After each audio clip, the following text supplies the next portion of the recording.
Olá, boa tarde.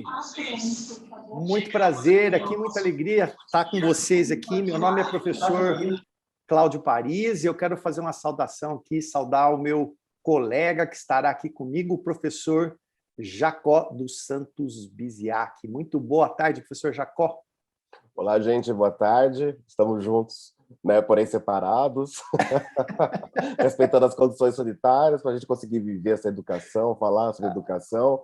É um prazer estar aqui com vocês. Sou professor atualmente, né, do Instituto Federal de São Paulo, pesquisador colaborador na Unicamp. E o Magrão vai falar um pouco para a gente. E aí, Magrão, qual que é o seu mini currículo? O que você me conta? Jacó, olha, além de artista, arteiro e professor, e agora vovô da Betânia... Isso que eu ia falar, não esquece da Betânia, que eu vou gravar isso, ela vai ficar muito triste, ela vai crescer traumatizada, hein? Exatamente, e vovô da Betânia, que daqui a pouco vai nos assistir também, porque ela está aqui em casa comigo.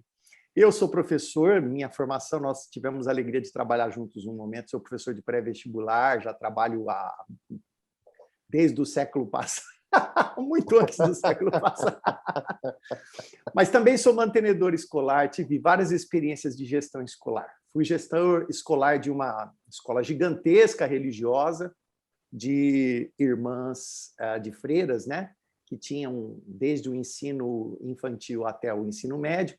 Fui gestor na escola, que hoje sou mantenedor também, mas eu quero principalmente conversar com vocês todos que estão aqui conosco e com você, né, Jacó, com a maior alegria. Ter você aqui, Jacó, já é um presente. E deixa eu apresentar já a minha tela aqui para a gente ir direto aos fatos. Acabar o porque, exato, porque já que eu falei para vocês sobre da minha vida de professor, eu também sou músico, né? E eu acho que não tem melhor maneira de definir a gestão escolar como uma arte, não é? Mas, Jacó, você também que é da área de linguagens, de línguas, né? A arte não é só aquela forma, por exemplo, de apresentar realidades ou de apresentar... Eu acredito que a arte, principalmente, é uma grande linguagem. A comunicação que a arte pode nos dar é algo inimaginável, né? Eu que sou músico, eu tenho músicas que me tocam tanto que elas me transportam de um lugar, né? Eu ouço música quase o dia inteiro. Eu estava aqui com os meus tocadores, e aí nessa vivência hoje que a gente tem de streamings, né? Uhum. Aqueles discos gigantes que a gente tinha no passado, né, Jacó? Hoje estão a um clique da gente, né? A música nos transporta de um lugar assim para outro. Quando a gente vê uma obra de arte, quando a gente vê... Então, para mim, a arte ela é mais do que apenas, né, uma coisa estética ou uma manifestação de pessoas humanas. Para mim, a arte é algo que é capaz de comunicar coisas que muitas vezes são inverbalizáveis. Aquilo que é intangível, a arte pode muitas vezes traduzir em formas, em gestos, em sons. E acredito que a gestão escolar é uma arte nesse sentido. Por isso que a gente quer falar, né, Jacó? Da arte de falar e de fazer acontecer. Mas nesse sentido de que, quando a gente fala, por exemplo, né, muitas vezes a gente tem um fenômeno parecido com esse aqui. Esse é o nosso espaço de falar, né, Jacó? Da sala de aula, não é? Então, tantas e tantas vezes a gente já se surpreendeu. Saudade, hein, gente? Saudade daquele tempo pré-pandemia, né? Em que a gente não tinha nenhuma restrição e a gente ficava, entre aspas, ali, né, todos juntos amontoados ali, e nós que somos gestores escolares, né, tantas e tantas vezes, por exemplo, que tivemos que comunicar, né, comunicar aos nossos colegas, aos professores, aos nossos amigos, né, e essa comunicação muitas vezes tem que ser incisiva, não é? Eu, muitas vezes, no papel de gestor, vou ter que ser mais ou menos como aquele piloto de avião, não é? Eu vou ter que ser aquele motorista. Eu vou dizer assim, olha, nós vamos para cá, nós vamos para lá. Então, eu quero começar dizendo que a comunicação, viu, Jacob, viu, pessoal? Principalmente a comunicação, para mim, é o fundamento da gestão. Se eu sou um mau comunicador, bom, se eu sou um mau comunicador, eu sou um mau educador. Educação e comunicação. Mas a gestão, especificamente, eu preciso me comunicar de uma forma bem particular, não é? Então, a gestão escolar, ela se reveste de processos, de procedimentos, de muitas instâncias nos quais, se nós não formos capazes de fazer pela arte de falar, por isso que eu estou chamando isso de arte, né? O nosso trabalho muitas vezes pode se perder pelo caminho, né? Jacó, você que como eu, nós somos fãs de Clarice, a gente tem muita coisa em comum, né? Mas Clarice é uma de nossas paixões, Até né? meu altar aqui, ó. Isso aqui tá cheio de Clarice aqui em cima.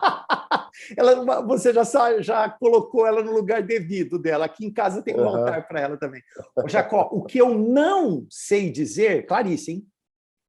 Ele é mais importante do que eu digo, né? Não tem coisa pior do que uma vez eu estava num outro lugar onde eu não era gestor, Jacó, havia um outro gestor, e a pessoa disse assim para mim, mas aquele cara, quando fala, ele fala tão bonito, né? Mas quando ele vira as costas, ele faz tudo diferente. Se resume, na verdade, é que é o discurso despregado da praxis, né? Ou da prática que a gente fala. E aí, falar em arte aí, Magrão, é interessante porque a arte, ela se relaciona com várias questões, mas principalmente uma desautomatização, é um uso desautomatizado, né? Quer dizer, seja na arte plástica, na arte verbal, literatura, por exemplo, são usos, a gente desautomatiza tanto a escuta quanto a fala. A gente faz associações inesperadas e recebe associações inesperadas. Então, pensar também a educação, né, e a gestão como uma arte, eu acho que se relaciona muito profundamente com a gente se desautomatizar. Quer dizer, esse trabalho de escuta e de fala, de saber escutar, mas esse escutar compreende também o saber ler e assim por diante, e o saber falar no sentido de saber não só de retórica, né? Senão fica uma coisa esvaziada, né? Quer dizer, é só retórica, mas um falar no sentido assim, de saber selecionar, saber guardar, saber a temporalidade das coisas, né? Pela experiência. Mas o que me chama a atenção principalmente pensar essa arte como a gente buscar desautomatizar, né? Exato, exato. Eu acho interessante. E por isso que muitas vezes eu não digo, não é? Fica ali posto, né? Eu não disse isso, né? Mas ficou posto, não é? Então, por exemplo, naquela comunicação, por exemplo, daquele gestor que quer resolver tudo no grito, né? Então, aquele cara que toda hora diz assim, não, é assim. Mas como assim? Não, porque eu decidi assim, né? E a gente muitas vezes vai fazer uma comunicação que não vai chegar a lugar nenhum, né? Então, é daí que eu gosto muito de uma expressão que você usa, Jacó, que você já falou comigo. Ela é mas ela é tão assim adequada. Acho que você me colocou sobre o dialogismo, né? Da gestão dialógica. Eu acho isso de uma felicidade. Eu nem sei se esse termo é seu, você se apropriou de uma literatura sua aí, de um autor, mas quando a gente entra na instância dialógica, essa imagem aqui não acontece. Exato. Porque o dialógico aí que a gente está usando, na verdade, a expressão dialógica ela circula, tem outros autores, mas eu penso o dialógico principalmente quando a gente recorre a alguns autores que são muito importantes, que são inclusive retomados pela BNCC, que é o Mikhail Bakhtin, que ele está pensando o dialogismo, na verdade, como o fundamento do funcionamento da língua. Fora das relações dialógicas, a língua não funciona. Quer dizer, fora das interações, fora da partilha, não há o funcionamento da língua, porque a língua não funciona em si, a língua funciona sempre numa relação com o outro. E eu tenho a minha experiência como gestão principalmente na gestão pública, né, de educação pública. Trabalhei em gestão de curso em instituição pública, Instituto Federal do Paraná, pós-graduação também no Instituto Federal do Paraná, e trabalhei depois como chefe, meu último cargo foi como chefe de gestão pedagógica. Então, eu coordenei uma equipe que era pedagogos, assistentes sociais, muita gente, então. profissionais. E aí, quando eu coloco essa questão da escuta e do dialógico, né, não é simplesmente o diálogo, né? O Bakhtin deixa isso muito claro, né? O dialogismo ele não é sinônimo de diálogo, né? Mas, acima de tudo, é tornar a interação como princípio de funcionamento. Quer dizer, quando eu estou falando, não estou falando para qualquer um. Eu estou falando para alguém que tem uma formação, eu estou falando... Se eu falo em condições específicas e não fora delas, porque ninguém fala no vácuo, né?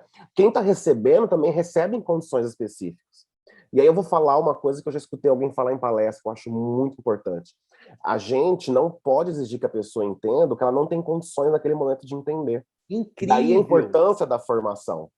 Quer dizer, incrível. O sujeito, né, se é dialógico, eu tenho que entender se aquele sujeito, fazer um trabalho de rastreamento enquanto gestor, se aquele sujeito tem condição de entender aquilo que eu estou propondo. E condição, eu não quero dizer por condição cognitiva, pode até ser, às vezes por alguma questão, mas questão assim de formação acima de tudo. Perfeito, perfeito. Né? Se aquela não é a instância dele, sou eu que estou cometendo o primeiro equívoco. Ele pode estar equivocado também, mas o equívoco é primeiro o meu, porque aquilo não é da instância dele, ele não é capaz né, de traduzir aquilo, não sei se essa é a palavra adequada. Tanto que quando eu trabalhei com essa equipe que é muito heterogênea, muito diversa, eu organizei dentro da grade horária dos servidores momentos que a gente estudava textos, né? Então a gente estudava, era quinzenal ou mensal, não lembro, e cada encontro era um grupo de servidores que apresentavam um texto para a gente estudar. Por quê? Porque o pedagogo conhecer o que é o assistente social, para o assistente social conhecer o que é o psicólogo escolar, e a equipe poder funcionar não pressupondo relações que são imaginárias, né? Eu acho que eu sei o que o assistente social faz na instituição. Eu acho que eu sei o que o pedagogo faz. Porque, por exemplo, muito professor, para ser sincero, não sabe exatamente o que o coordenador da escola dele faz. Não. E exatamente o coordenador, eu passei por coordenação tantos anos, você também, né? Ele é um cargo crucial, né, Jacó? Sim, crucial. Eu vou te dizer que eu tive coordenadores impecáveis e me tornaram um professor melhor. Sem dúvida, eu digo mesmo. Eu fui muito bem conduzido. Entende? Eu digo mesmo. Então, sou muito grato por ter encontrado bons coordenadores, inclusive no sentido de ter me escutado e de eu perceber que exercia essa escuta dos estudantes e dos pais, né, de trazer o pai e de colocar o pai na posição de falar. Quer dizer, esse sujeito, seja o aluno, seja o professor, a gente está falando da gestão, né, porque o coordenador inclui a gestão, mas não é só, a gestão não é só o coordenador, mas a gente conseguir entender das condições de onde esses sujeitos nos escutam para conseguir intervir. Que legal. Agora, isso depende de um projeto, quer dizer, a gestão tem que assumir isso como um projeto. Que legal. Porque ela não pode simplesmente homogeneizar o público, né? Nós trabalhamos aqui com o público classe média tal. Quer dizer, isso não dá conta. É muito até porque de um ano para outro, você sabe, você está uma experiência de muito tempo, o público pode mudar terrivelmente. Você teve um ano super tranquilo, digamos assim, de repente muda-se o ano e vem uma turma super atípica, engajada em questões que a outra turma não estava engajada. Exato. E a gente tem que entender assim, bom, o que é essa manifestação? Então a gestão, ela precisa decidir, eu acredito, qualquer gestão, quando precisa de um apoio ou se reorganizar, que posição que ela vai assumir em relação à escuta. Exato. Porque não é por não falar disso que ela não está assumindo uma posição. Porque a palavra escutar, né, vem de ausculta, né? E auscultar é muito diferente de ouvir, né? Eu não sei se a raiz latina, auscultare, para mim, tem uma função muito importante, né? Eu não sou médico, mas eu trabalho na medicina. E um dos papéis dos médicos é fazer a ausculta do coração, né? Então, eu acho interessantíssimo esse termo, porque ele usa o termo latino, o médico, né? Então, aquele aparelhinho que o médico usa é de auscultar. Então, ele vai lá, ele faz um diagnóstico por um barulho, se a pessoa tem um problema cardíaco. É incrível isso, né? A gente não consegue imaginar que aquele estetoscópio do cara ali é uma coisa de enfeite. Não, eu já vi médicos tão experientes, Jacós, que coloca ali e ele é capaz de diagnosticar, essa pessoa tem tal coisa, tal coisa. Vai fazer um exame hoje com essas ultrassonografias, o exame só confirmou o que o médico falou em 10 segundos. Um exame que custou lá não sei quantos R$1.000, e a experiência do médico é tanta, né? Imagina um cara que trabalha num hospital de clínicas, né, de um grande centro, que tem, ele no caso, eu acho que ele tinha 50 anos de cardiologia, que era um senhor bem velhinho. Vocês tentem imaginar o que significa isso, né? Mas dando continuidade aqui, Jacó, aproveitando aqui, já que a gente está falando de coisas boas, a gente podia começar a falar também o que poderia dar errado. Olha, quando a gestão escolar, Jacó, me ajude, nós também já tivemos gestores escolares trapalhões, gestores, eu também já fiz muito atrapalhado, e fui corrigido por pessoas que tinham carinho por mim, e me desculpei, e retomei caminhos, né? Mas o que poderia dar errado? É quando eu estou assim, atendendo interesses tão díspares, mas tão distantes, quando eu sou incapaz de enxergar uma realidade que eu não consigo fazer um diálogo. Então, a gestão tem que se estabelecer dos professores com os alunos, dos alunos com as famílias, das famílias com a escola, da escola. Se não é?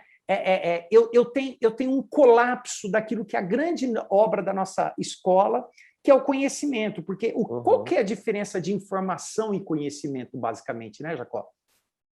O gestor escolar trabalha com conhecimento, né? Então, uma das primeiras coisas que uma pessoa me chamou a atenção quando eu era gestor foi nessa congregação que eu trabalhei, né? Uma freira muito velhinha, muito sábia. Ela falava pouquíssimo, baixinho, mas me disse depois de uma reunião: professor, eu queria dar os parabéns ao senhor e queria chamar a atenção do senhor. Eu falei, meu Deus, o que essa senhora vai me falar? Ela me disse que eu fiz uma condução excelente da reunião, mas, Jacó, veja só, ela disse que no final eu dei, sei lá, uns 20 recados. Aí ela perguntou assim para mim, você acha que as pessoas que participaram da reunião, cansadas, com fome, porque a reunião era de manhã e estava terminando no horário do almoço, você acha que depois que você deu o terceiro recado, as pessoas lembravam do primeiro? Quando você deu aquele 20º, elas lembraram do 10º? Parece incrível, depois daquilo eu sempre comecei as reuniões com os recados. Olha, semana que vem tem reunião disso, tem reunião daquilo. Eu comecei a dar os recados no meio da manhã. O que é o conhecimento? Eu junto uma informação, não é? Que está ligado a uma outra informação. Olha, vai ter uma atividade dos sextos anos, que é uma atividade de artes, mas essa atividade ela tem um sentido, ó, porque eu também já quero dar essa informação para você. Nós vamos ter a Semana de Arte para ter o auge disso na Semana da Arte Moderna, que nós vamos comemorar o centenário no ano que vem. Então, a reunião da equipe de humanas também vai organizar um seminário para que vocês possam... Então, isso está por detrás de uma ação. Eu tenho que verbalizar isso. Você se referiu anteriormente, né, Jacó? Muitas vezes as pessoas não têm noção disso. Então, quando a gente assiste, por exemplo, né, agora não está muito em moda, né? Mas a gente assiste um telejornal ou um podcast de notícias, tem lá 10 notícias. De repente, a gente nem lembra mais da primeira. Quando a gente está lendo um romance, ou quando a gente está vendo um filme, né? Ou quando a gente, como nós aqui que estamos falando com o pessoal, que tem começo, meio e fim, né? Nós estamos tentando aqui transmitir informações, mas a serviço de um conhecimento. Se essa gestão, né, Jacó, não estiver a serviço de um conhecimento também, nós podemos incorrer nesse grave erro. Por isso, Jacó, que eu digo assim, que nós que somos gestores, temos que ter principalmente um ato de curadoria, né? O que é a curadoria? Eu, quando tive a oportunidade de conhecer, né, outros países, em países de língua espanhola, né, era uma congregação católica, né, e o responsável pela congregação era chamado de cura, né? Então, os padres em Portugal, na Espanha, católicos, né, são chamados de cura, né? Então, é o caso daquela figura do pastor, que se usa, por exemplo, para muitas igrejas, né? Então, o que é um cara que é um pastor nessa instância religiosa, um cura, né? Ele é um cuidador, né? Ele está cuidando, entre aspas, das almas, né? No nosso contexto, a curadoria é saber quais são os saberes que importam, não é? Então, o que é relevante? Quais são os temas relevantes para o meu fazer? Né? Para um professor, o que são os temas relevantes? Hoje a gente tem a BNCC, né, Jacó, é um tesouro para a gente. A relevância está dada pela BNCC. Lá eu tenho os saberes que realmente importam, através do ensino de competências e habilidades. E contextualizar isso com os meus alunos, né? Então, em certo sentido, o papel do gestor, eu achei sensacional essa imagem, tirei de um blog aqui, né? Nós temos muitas informações chegam para a gente. Você já fez referência a isso, né, Jacó? Eu tenho que saber a hora certa de dar aquela informação, eu tenho que saber a hora certa de chamar a atenção, muitas vezes, né? Eu aprendi que eu nunca faço uma crítica para uma pessoa sem antes elogiá-la, eu nunca faço uma crítica para uma pessoa que eu tenho, né, de alguma forma, que é submissa à minha gestão, né? A palavra submissão não foi adequada. Mas que eu sou gestor, né, do fazer dela, eu não chamo a atenção dela na frente de ninguém, né? Eu tiro ela daquele espaço, chamo ela ali à parte, elogio, porque ela está fazendo certamente muita coisa boa. Se você não consegue encontrar valor no que algum das pessoas que você é gestor estão fazendo, é porque você que não é um bom gestor. Todas as pessoas, por mais voluntariosas, ou por mais que muitas vezes elas acabam cometendo equívocos, né? Tem alguma coisa boa que ela está fazendo ali. E aqui que é o nosso papel. Olha, eu gostei muito da iniciativa que você fez aqui, né? De lavar aqui. Olha, é fundamental, estava sujo demais esse ambiente. Mas não era a hora de você lavar, não é? Aquela professora escorregou, quase caiu. Você deveria ter se organizado para fazer isso antes da nossa reunião, ou esperar a nossa reunião terminar, né? Aí a pessoa até começou a fazer aquela cara de choro para mim. Falei, e eu segurei nas mãos dela, né? Ela disse, eu não estou fazendo isso porque eu te quero mal, eu te quero bem, você é uma pessoa rica, preciosa para a gente, né? essa pessoa essa pessoa não sabia o que fazer mais. Ela dizia que eu era o melhor amigo dela. E eu chamei a atenção dela, né, Jacó? Você entende? Então, quer dizer, o que eu estou chamando aqui do papel? É a síntese do meu trabalho é essa. Ó, não é o momento. Não era a hora. Você tem um horário para limpar. Você tem mas acontece que antes o pessoal sujou muito. Eu não tenho dúvida que sujou. A gente pede desculpa ao pessoal. A hora que eles tivessem entrado na sala, você poderia fazer o teu papel aqui, né? Mas, Jacó, quero te ouvir também, ó. Essa frase aqui está no nosso livro de gestor escolar, que eu e a Francisca, né, a minha esposa, nós fizemos, né? O gestor escolar só faz acontecer por meio de seus falares. Eu adorei essa expressão, né? A Francisca que usou. E fazeres, né? E essa frase é minha. E é por esse motivo que os gestores, para que possam fazer acontecer, necessitam pensar o que se faz com uma escola de qualidade. Tá, Jacó? Quero te ouvir também, que falei muito, desculpa. Imagina, se deixar aqui, a gente fala e... Enfim, eu falo até com a boca anestesiada no dentista.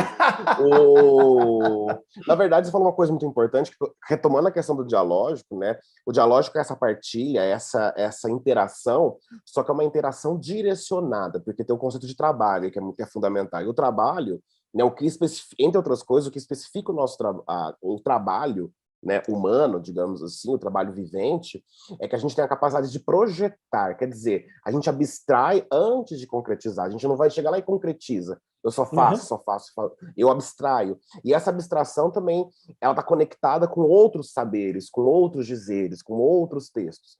Então, essa gestão escolar, ela tem que estar, esse fazer acontecer, né? Ao meu ver, envolve um extremo domínio do gestor ou da equipe gestora sobre o que é a escola, qual que é o público, quais são os documentos que fundamentam essa escola. O PPP não é um documento para simplesmente fazer e ficar esquecido. Excelente. Muitos professores trabalham nas escolas e não sabem quais são as bases filosóficas que regem aquela escola, que foram escolhidas para reger aquela escola. E caso essas bases, na prática cotidiana, tenham se alterado, o documento se altera, porque esse documento é a identidade da escola. E ele é dinâmico, né? Tem gente que acha que isso fica lá e nunca ninguém precisa mexer. Desculpe, Jacó, te interrompi. Imagina. E inclusive, já trabalhei com a revisão de PPP de um campus todo. Isso envolveu um trabalho que a gente consultou os servidores, né, todos, inclusive o pessoal que trabalhava, por exemplo, com limpeza, a comunidade externa, os pais, os alunos, porque tudo isso engloba a Constituição. Era preciso construir uma rede, quer dizer, essa escola ela se interliga com uma rede que não termina com quem está aqui dentro. Até porque essa escola também vai se movimentar. Alguns sujeitos vão sair, novos sujeitos vão entrar.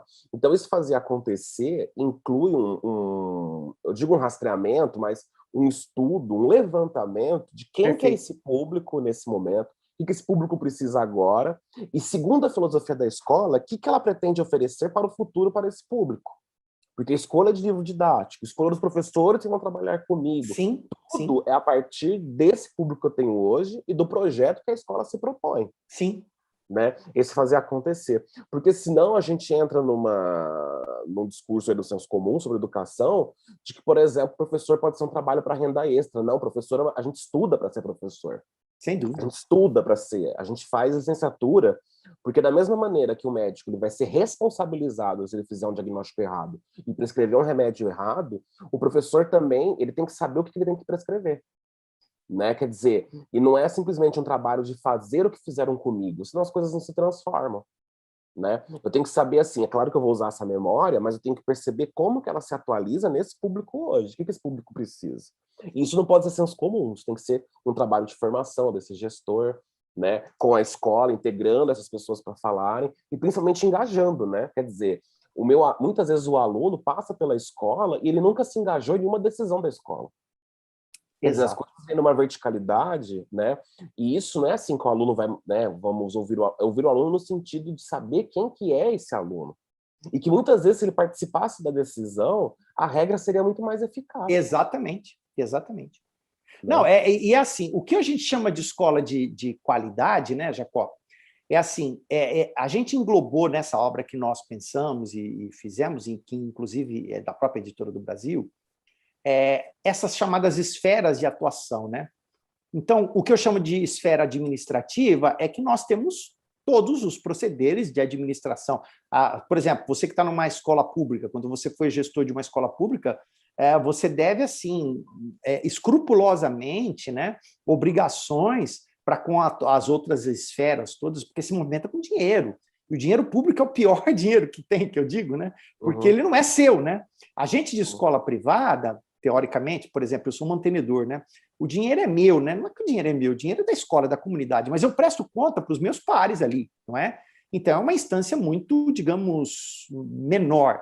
Numa esfera pública, nós que somos de escola pública, né, a gente vai prestar contas para algo muito maior, que é para o civismo. O dinheiro, por exemplo, ele tem que ter clareza que o dinheiro público é o dinheiro mais importante que a nação tem, porque ele é o dinheiro dos nossos impostos, né? Então, dentro de processos e resultados, a gente também tem que ter processos financeiros.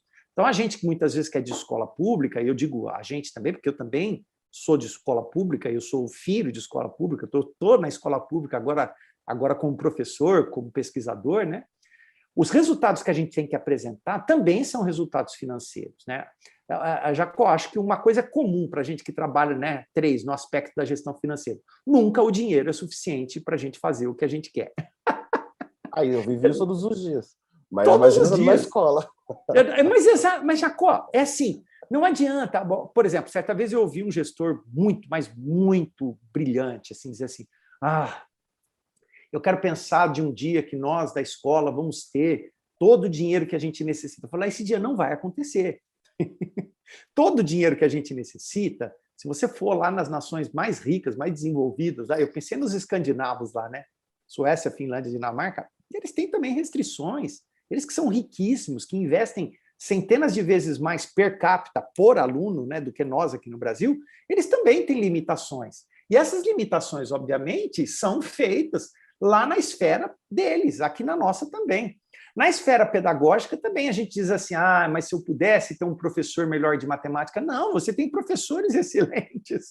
Essas pessoas estão aí. Quem é o professor melhor, né? Quer dizer, exato. Objetivamente. Né? O que é um professor melhor? Né? O que é um professor melhor? Então, eu pergunto para você, né? Um professor melhor, na minha perspectiva, né, é aquele professor que, de uma forma ou de outra, consegue fazer uma comunicação com os alunos a ponto delas terem ânsia de saber.